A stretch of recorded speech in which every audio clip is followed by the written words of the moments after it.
Welcome to study আড্ডা। আমি আলোচনা করব আজকে নতুন একটা ভিডিও, নতুন একটা টপিক। তো Durgapur NIT recruitment, Durgapur NIT recruitment হচ্ছে কী, কোয়ালিফিকেশান না কোয়ালিফিকেশান সব কিছু আমি এই ভিডিওতে বলবো। তো দেখুন, অনেক ভ্যাকেন্সি আছে, ভিডিওটা পুরো দেখুন এবং জানুন শূন্যপদ কতগুলো আছে, যোগ্যতা কী, সিলেবাস কী, সব কিছু বলবো। মাধ্যমিক পাশে শূন্যপদ আছে, কিছু কিছু পোস্টের জন্য এক্সট্রা কিছু কোয়ালিফিকেশান লাগছে, তো সেগুলো আমি সম্পূর্ণ বলছি ভিডিওতে। তো আবারও বলছি, ভিডিওটা ভালো লাগলে লাইক করুন, চ্যানেলটাকে সাবস্ক্রাইব করুন এবং ভিডিওটাকে শেয়ার করে দিন এবং কমেন্ট করুন যে কোন টপিকে ভিডিও চাই। তো চলুন করছি।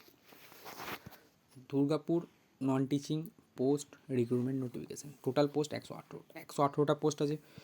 জুনিয়র অ্যাসিস্ট্যান্ট 12 পাসে, সুপারিনটেন্ডেন্ট আছে 14টা আছে, জুনিয়র অ্যাসিস্ট্যান্ট 14টা পোস্ট আছে 12 পাস। সুপারিনটেন্ডেন্ট আছে 5টা, গ্র্যাজুয়েট আছে। ল্যাব অ্যাটেন্ডেন্ট আছে 17টা, 12 পাস।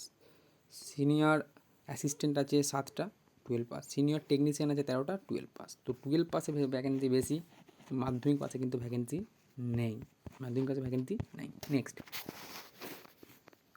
আচ্ছা, কোয়ালিফিকেশান পোস্ট ওয়াইজ বলেও দিলাম যে কী আছে। এজ লিমিট হচ্ছে 18 থেকে 50 বছর অবধি, 18 থেকে 50, এটা ভুল আছে, এটা 18 থেকে 50। তো 18 থেকে 50 বলেছে। অ্যাপ্লাই ডেট করে 12ই নভেম্বর থেকে কিন্তু আরম্ভ হয়ে গেছে এবং 1 ডিসেম্বর লাস্ট ডেট। তো আজই অ্যাপ্লাই করে দিন।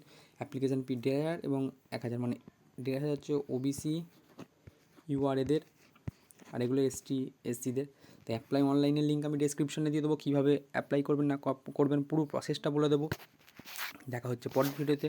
ততক্ষণ ভালো থাকবেন, সুস্থ থাকবেন। দেখ, জয় হিন্দ, বন্দে মাতরম।